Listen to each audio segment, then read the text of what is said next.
people like yourself or deserving people, why are these people silent जब घर के बंदों को नवाजा जाता है? बेटा भी, बहू भी, बेटी भी, दामाद भी, चाचा भी, मामा भी. I mean, like, is it really that dependent on these people, your party, previous party? देखें, ये पार्टियों के फैसले हैं, पार्टी की लीडरशिप के फैसले हैं.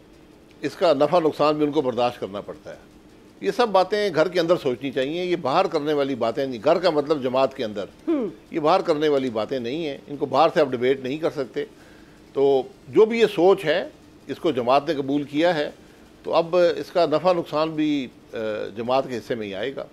आपने कबूल आम तौर पे आज सियासत काफ़ी जी आपने कबूल किया इसको? देखिए, मैं तो 35 साल मुस्लिम लीग नून के साथ रहा हूँ, और उस 35 साल में जो कुछ हुआ है मुस्लिम लीग नून ने किया है, मैं उसका हिस्सेदार हूँ. मैं उससे बाहर नहीं हूँ. चाहे मैं उस वक्त उस फैसले से इख्तलाफ करता हूँ या ना करता हूँ, यही तरीका होता है सियासत का कि आप घर के अंदर बात कर लेते हैं, लेकिन जब एक जमात फैसला कर देती है, फिर वो फैसला आपका बन जाता है. चाहे वो अच्छे फैसले थे या जो फैसले बाद में अच्छे साबित नहीं हुए, वो सब फैसले मौजूद हैं. तो बहरहाल ये सारे बात की हकीकत होती है.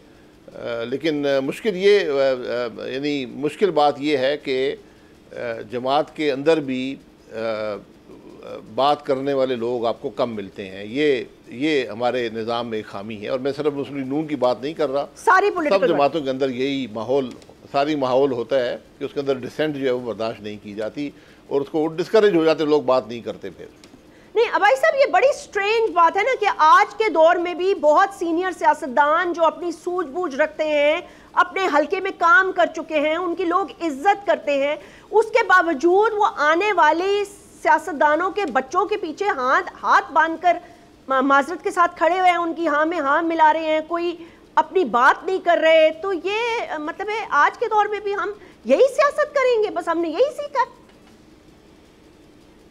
जी बिल्कुल. देखें, ये जब आप सियासत में ये फुल स्टॉप और कॉमा और ये चीज़ें आएंगी, तो फिर ये ऐसा ही माहौल पैदा हो जाता है कि जो लीडरशिप है वो अपने ही ख़ानदान पे ज़्यादा ट्रस्ट करती है. लेकिन जब जमहूरियत चलती रहेगी, ये तब्दीलियाँ आती रहेंगी, तो फिर शायद ये बात मजबूत हो सकती है. और ये मेरा ख़्याल है कि इन फैसलों का नफ़ा नुकसान जमात ही बर्दाश्त करती है. और मेरा ख्याल है कि अगर जब नुकसान होता नज़र आएगा, तो फिर ये दबाव बढ़ जाता है कि आपको ख़ानदान से बाहर भी जाना पड़े. तो बहरहाल ये मरूसियत की सियासत जिसे हम कहते हैं जी, इसका एक रोल रहा है. एक ज़माने में इसकी अफादियत थी, लेकिन आज के माहौल में शायद वो अफादियत ख़त्म हो गई है और ये मामला एक लायबिलिटी बन गया है. सब्सक्राइब करें और बेल दबाएं ताकि कोई खबर रह न जाए.